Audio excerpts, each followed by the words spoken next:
Hey everybody, this is Brian and welcome to the 89th Qt tutorial, and this is also, I believe, my 200th tutorial in total. So yeah, pause for celebration there.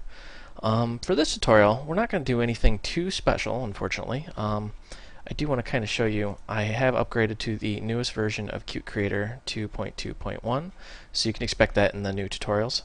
What we're going to do today is cover the standard dialog boxes. So on the welcome page, you can actually go to explore the Qt C++ examples, and then go up to dialogs. I'm sorry, it goes off my screen, and then go to standard dialogs. Just open that up, and you may get some dialogues saying, hey, where do you want to put this, etc., etc. The help will pop open, and it'll show you basically, the source code, and it kind of goes through and explains some of this stuff. But we're going to run this and actually go through this thing. So if you flip into the code, you'll see get these standard rules, these Symbian rules. Somebody asked me, what are all these things? Well, these are just in case you're going to build this for a phone, and it adds for the Nokia Symbian rules. You're not building it for a phone, so you don't really need to worry about it. Alright, now let's just go into main, and you can see it's just a standard Q application. Builds a string, builds a translator, and basically we'll get into translations in another tutorial, but one thing you should be aware of is that Qt is translation aware, meaning everything you display on the screen can be translated to another language, and it's very simple and easy to do. And then it just does a dialog.exec, pretty simple. You'll notice through the Qt tutorials, though, they don't actually use the form resources. They do pretty much everything through code. And, well, it's a matter of personal preference which way you like to do. I like having the form. Some people like just doing it straight through code. But that's kind of, an ode to Qt. It's very flexible. You can do it either way. So if you open dialog.h, you can see there is just a massive amount of stuff in here. There's a bunch of signals and slots going on here, and they got a bunch of pointers to stuff. And go ahead and close that, and then just open dialog.cpp. We're just going to run this. Just for the sake of argument, let's just run this thing and see what it does.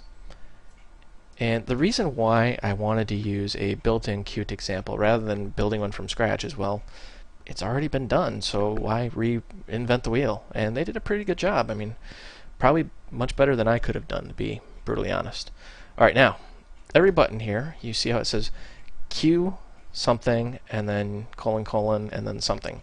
Well, it's Q input dialog, and then get int. So you're basically saying Q input dialog, call the getInt function, and you can get an integer. Now if you type in like a bunch of letters, nothing happens. If you type in like 1 point blah blah blah, nothing happens. And that's because, well, it's expecting an integer. And you notice it's got a built-in spin box. And it also shows you how to format in percents. Now let's actually close this, and I want to go over some stuff in the editor, something we really haven't covered before. The editor is actually very, very dynamic. You see, if you hover your mouse over that little arrow, you can actually collapse segments of text. And it jumped us right to our setInt. And you can see the Q input dialog, getInt. And there's the actual code that does this. We're saying the TR, that's the translate that I was talking about earlier. Anytime you put a string inside the TR macro, or actually I think it's a TR function, that means that's translatable. So don't get thrown by TR. All they're saying is this could be done in another language if we need to. And then they're displaying it as a percentage. And then they're just saying, the label, set text, and they're just displaying it as a percentage. It's not really hard. Another thing you should be aware are these drop-down boxes.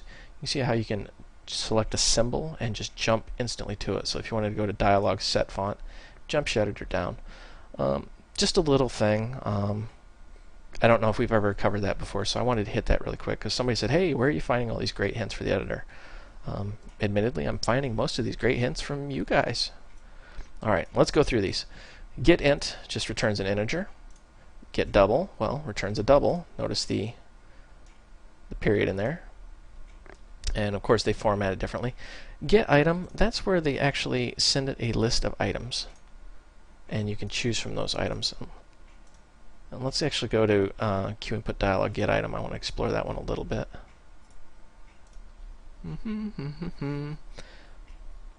Oh, set item. Here it is.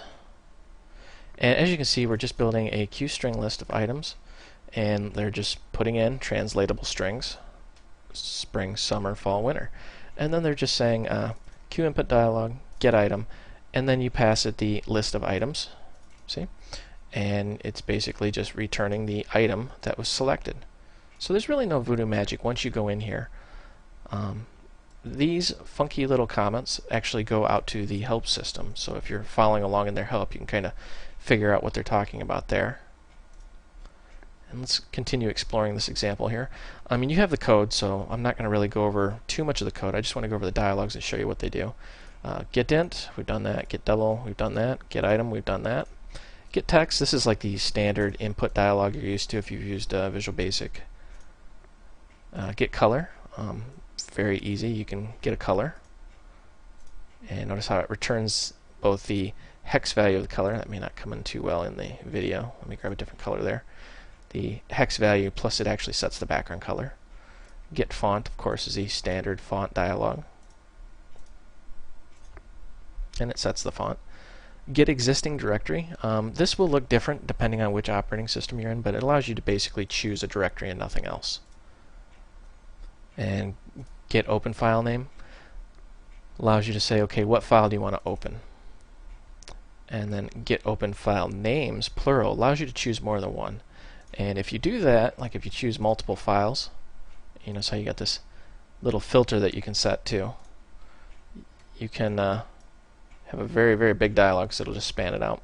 And get save name, and the unique thing about get save name is it'll actually check to see if the file already exists. So if you try to overwrite something, it's going to say, do you want to replace this? Now if you hit yes, you haven't actually done anything to replace it. It's just warning the user, hey, this thing exists. And then you've got your message boxes, which you've seen in other applications here. And you can get the option the user selects. Let me actually move this window over here. Information, you've seen these before.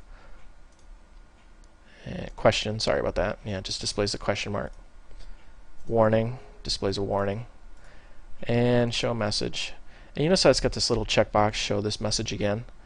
If you leave that checked, you'll see it again and again. See? But if you uncheck it, you won't see that message ever again. And that's actually stored in the registry if you're in Windows, or in an INI file, I believe, if you're in Linux or Mac. Now, notice this little use native file dialog. Let's actually go to the open file, and you notice how it's the nice native dialog. Now, what does native mean? It means it's built into the operating system. Let's uncheck that. I want to show you what happens if you do this. Notice how it takes a little longer to open up, and it looks different.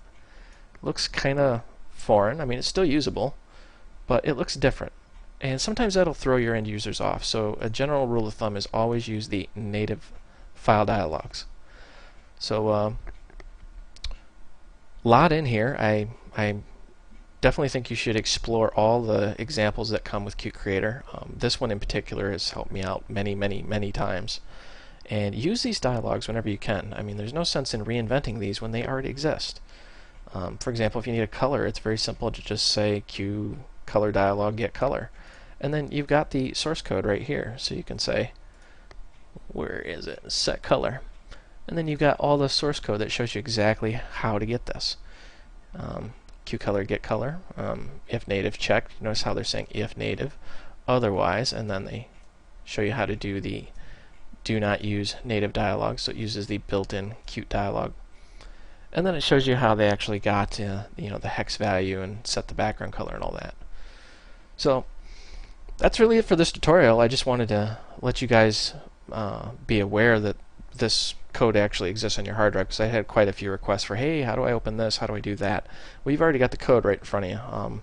I know I'm still finding examples that I did not know existed. So anyways, I wanted to thank you guys for watching. This is my 200th video, so I'm going to throw a small celebration. I know it's been a while since I've made a video. I've been really busy with work and life and a couple other things. I've actually signed up for the Qt Ambassador program, and what this is if you're an individual out in the world and you display some sort of leadership and you're promoting Qt and you're working with it, you can sign up for this. And I've actually been in contact with a couple people. Her name's Alexandra, I believe. She's in the official Qt forums. I've spoken with her once, but they're incredibly busy ramping up for Qt Days. developer days, sorry. So just if you're out there, just kind of put in a good word for me, because I got my application and I'd really like to be a Qt ambassador. And as always, I'm going to throw these tutorials out into my website, voidrealms.com. Just go under Qt and just search for the tutorial you're looking for. And I wanted to say thank you guys very much for your feedback and support.